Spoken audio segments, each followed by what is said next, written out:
Você consegue se lembrar quando foi a última vez que você olhou para o seu cônjuge com um olhar de admiração? E eu não estou falando aqui simplesmente de amor. Eu estou falando daquele olhar que encanta, daquele olhar que fala mais que 1000 palavras, que produz aquele sorriso apaixonado, que produz aquele desejo encantador, aquele desejo maravilhoso, porque, infelizmente, muitos casais continuam se amando, mas perderam a verdadeira razão para o romantismo. Continuam se amando, mas estão distantes um do outro, já não conseguem se encantar mais. Moram na mesma casa, criam os mesmos filhos, pagam as mesmas contas, mas o coração muitas vezes está, ainda que amando, mas desconectado. E no vídeo de hoje eu quero falar para você sobre romantismo e como trazer de volta o romantismo para o seu casamento. Hoje eu quero mostrar para você que o romantismo não nasceu em Hollywood, mas nasceu no coração de Deus. Na realidade, o primeiro poema apaixonado que nós encontramos registrado na história da humanidade, ele aconteceu lá no Jardim do Éden. Eu sou Ednei Brito, sou apaixonado por ajudar casais a viver um casamento cada vez mais intenso, mais gostoso. Então vamos pensar, quem foi que criou o romantismo? Nós vivemos numa época onde o romantismo é tratado de qualquer forma. Agora pense comigo, quem criou a beleza? Quem criou as cores? Quem criou os pássaros? Quem criou as flores? Quem criou a natureza cheia de cores e de formas maravilhosas? Quem criou e deu ao homem a capacidade de admirar a beleza das coisas? A resposta é uma só: foi Deus. Na verdade, o pecado não criou o romantismo.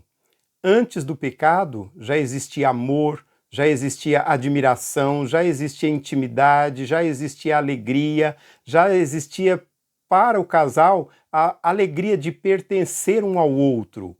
O pecado apenas deformou tudo aquilo de belo que Deus criou.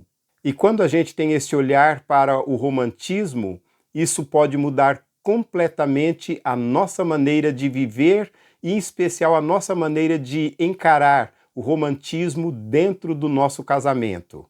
E vamos então nos lembrar do primeiro poema da história da humanidade. Deus cria todas as coisas, ele criou os animais, e aí ele traz esses animais para Adão, coloca os animais diante de Adão para que Adão dê nome aos animais. E Adão aí tem uma percepção possivelmente dolorosa, porque ele observa que cada animal tem o seu semelhante, mas para Adão não existe o seu semelhante, não existe a sua parceira. E Deus faz Adão dormir, e da sua costela Deus cria Eva. E agora Adão acorda. Quando ele acorda, o que ele tem diante de si? Imagine esta cena. Deus prepara tudo para o primeiro casamento e o próprio Deus vem conduzindo a noiva para Adão. E quando Adão abre os olhos, ele vê a noiva, ele fica encantado com aquilo que vê, e Adão então faz o primeiro poema registrado na história da humanidade. Adão olha para Eva e diz: esta agora é osso dos meus ossos e carne da minha carne. E simplesmente olhando para esse texto, dá a impressão de que são apenas palavras comuns, palavras normais, mas não são. Porque aqui o amor encontra encantamento. Aqui as palavras se tornam música. Adão, apaixonado, feliz com aquilo que ele está vendo, ele faz então este poema. E as palavras iniciais do poema de Adão são: esta afinal.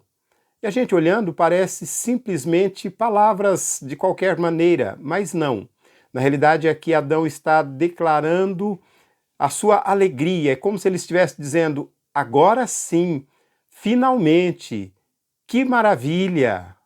Imagine alguém caminhando no deserto e depois de uma longa caminhada, essa pessoa muito sedenta encontra água.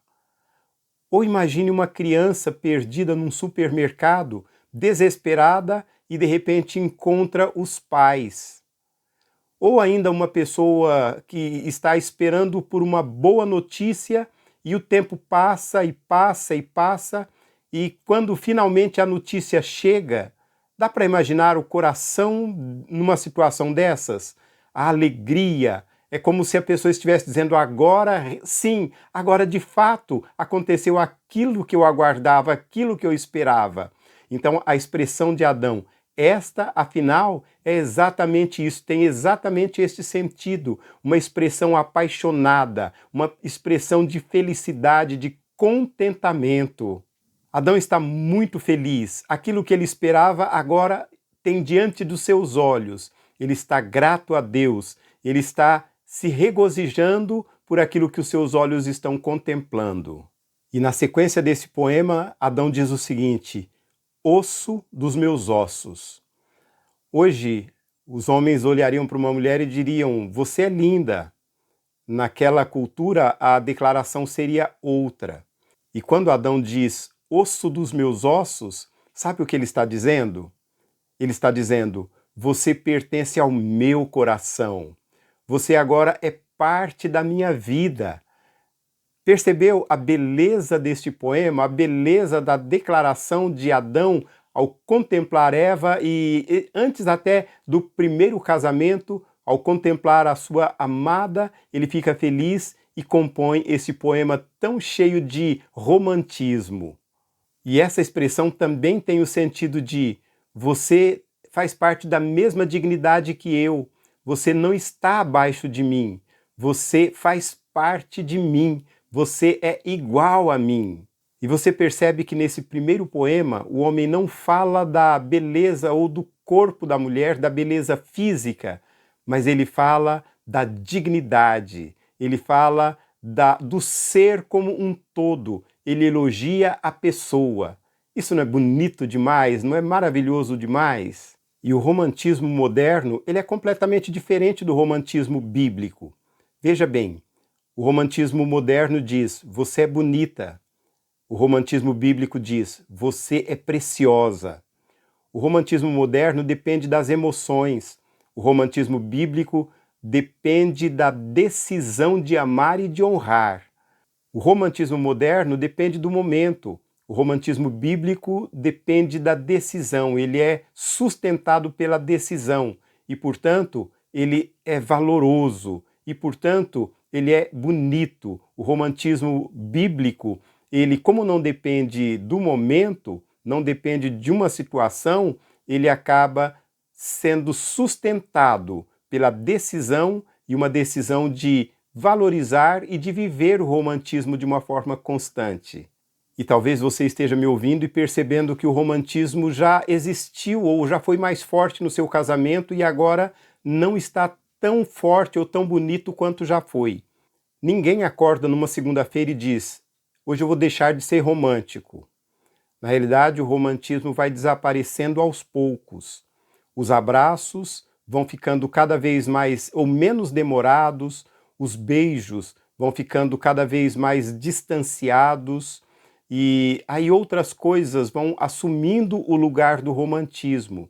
De repente, o celular acaba assumindo um grande espaço, tem também o trabalho que assume um espaço que deveria ser do romantismo, enfim, uma série de circunstâncias que vão acontecendo ou que a gente vai permitindo que tenham lugar no casamento, e essas coisas vão tomando o lugar do romantismo, e aquelas atitudes bonitas que aconteciam antes, elas vão ficando cada vez mais raras, e com isso o romantismo vai desaparecendo do casamento. E aí os sonhos acabam morrendo também, e o casal acaba dividindo apenas as contas a pagar, dividindo os compromissos, mas o casamento fica meio como se fosse uma empresa. Os dois são sócios, têm problemas a resolver, dividem o mesmo endereço, mas já não dividem o mesmo jardim. E por falar em jardim, pense comigo. Você planta um jardim. Aí as flores surgem, mas você deixa de cuidar do jardim, deixa de tirar os matos, deixa de fazer a poda necessária. De repente, aquelas flores que eram tão bonitas, elas acabam morrendo. E alguém pode perguntar: as flores desapareceram porque o jardim era ruim? Não prestava? Não. Elas deixaram de existir ou morreram porque o jardim deixou de ser cuidado. Assim acontece também com o romantismo no casamento. Ele não desaparece porque o casamento é ruim. Ele desaparece porque deixou de ser cultivado. Então eu quero ainda pensar com você uma questão que eu entendo bastante interessante para o casamento. Como trazer de volta o romantismo para o casamento? E para ser bem didático, eu quero colocar 5 passos para trazer o romantismo de volta para o casamento. Primeiro, volte a admirar. Olhe, não com olhos simples, mas olhe para o seu cônjuge com um olhar de gratidão. Procure se lembrar daquelas qualidades que fizeram você se apaixonar, aquelas qualidades que fizeram o seu coração bater mais forte. Então, o primeiro passo é esse: olhe para o seu cônjuge com admiração. Segundo, volte a falar ao coração. Existem palavras que são muito simples, mas que têm um efeito profundo, um efeito especial. Obrigado é uma dessas palavras.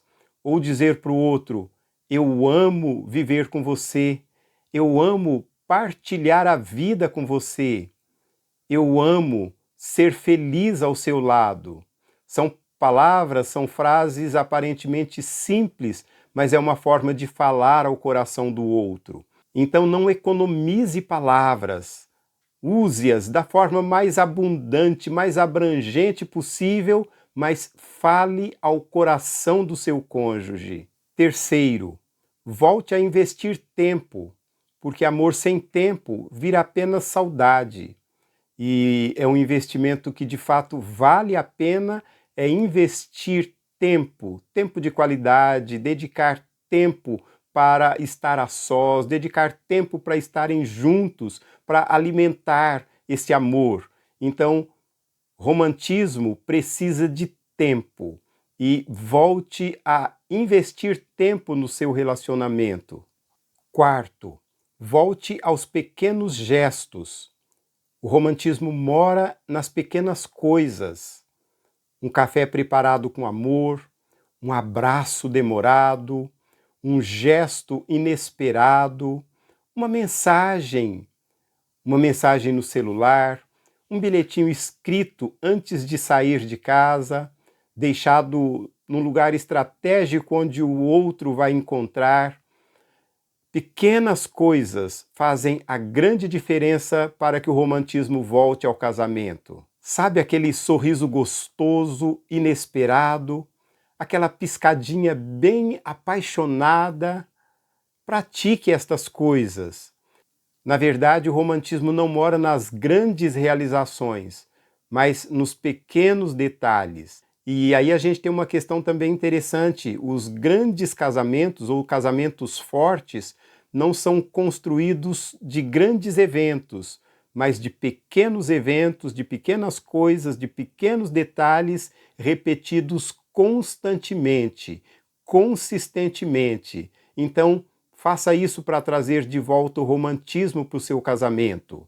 E quinto, voltem a orar juntos, porque o romantismo nasce no coração de Deus. E quanto mais perto de Deus, mais fácil fica entender o propósito de Deus, mais fácil fica entender e também se tornar cada vez mais romântico. Então, esse é um detalhe muito especial, mas muito sério. E muitos casais deixaram de fazer isso, mas orem juntos e percebam como a oração, inclusive na oração juntos, ou mesmo individualmente, você pode pedir para Deus melhorar ou ajudar você a melhorar o romantismo no casamento. Pense numa fogueira. Nenhuma fogueira vai se manter acesa porque uma vez por ano alguém vai lá e coloca um tronco enorme. Mas o que mantém a fogueira acesa é colocar pequenos gravetos constantemente. Assim também é o casamento. são as pequenas ações praticadas com consistência que fazem a diferença e trazem o romantismo de volta ao casamento. E ouvindo este vídeo, talvez você esteja concluindo que o seu casamento não está precisando de grandes coisas, às vezes uma grande viagem, férias para fazer coisas maravilhosas. Talvez você esteja percebendo que o seu casamento também não está precisando de um grande presente, mas de pequenos detalhes, pequenas atitudes, pequenas ações feitas consistentemente. Isso vai ajudar de uma forma muito especial o seu casamento a se tornar cada vez melhor. E lembra como foi lá no Jardim do Éden? Adão olhou, admirou, se encantou e fez um poema. E talvez tenha tempo que você não faça um poema, que talvez não escreva nem um bilhetinho, mas volte a fazer isso. Volte, porque é a prática que vai nos tornando cada vez melhores. E quanto mais você faz estas pequenas ações para trazer de volta o romantismo, melhor você vai se tornando. E talvez hoje seja difícil para você começar com um belo poema, mas você pode começar com um abraço mais demorado, com um beijo mais gostoso, com dedicação maior de tempo, com cuidado, com admirar, com colocar essa admiração através das palavras. Então, pequenas atitudes, mas importantíssimas, gigantes, para trazer de volta o romantismo para o casamento. E eu quero sugerir um exercício para você fazer ainda hoje. Antes de dormir, ou em qualquer momento, escolha um momento especial, olhe para o seu cônjuge com um olhar de admiração e pergunte para você mesmo: o que foi que um dia, ao olhar para essa pessoa, fez o meu coração bater mais forte? Traga isso à mente e agradeça a Deus pelo seu cônjuge. Agradeça a Deus e talvez esse seja um momento ou a razão, uma motivação para você escrever alguma coisa dentro da razão que está trazendo ao seu coração a alegria de olhar para o seu cônjuge, a admiração de olhar para ele. E fazendo isso, possivelmente será o início de um novo capítulo no seu casamento. Porque Deus não criou homem e mulher apenas para viverem juntos, mas para alimentar o romantismo, para viver a beleza do romantismo. Deus nos criou para que alimentemos este lado todo especial do casamento. Deus nos criou para viver de uma forma que cada dia seja uma experiência bonita, uma experiência agradável juntos. Deus nos criou para que nunca percamos a capacidade de admirar ao outro. Minha oração e meu desejo são para que Deus restaure o romantismo no seu casamento. Lembre-se do primeiro poema da história da humanidade e que esse poema te inspire a se tornar cada vez mais romântico. Deus abençoe a sua vida, Deus abençoe o seu casamento e se inscreva no canal.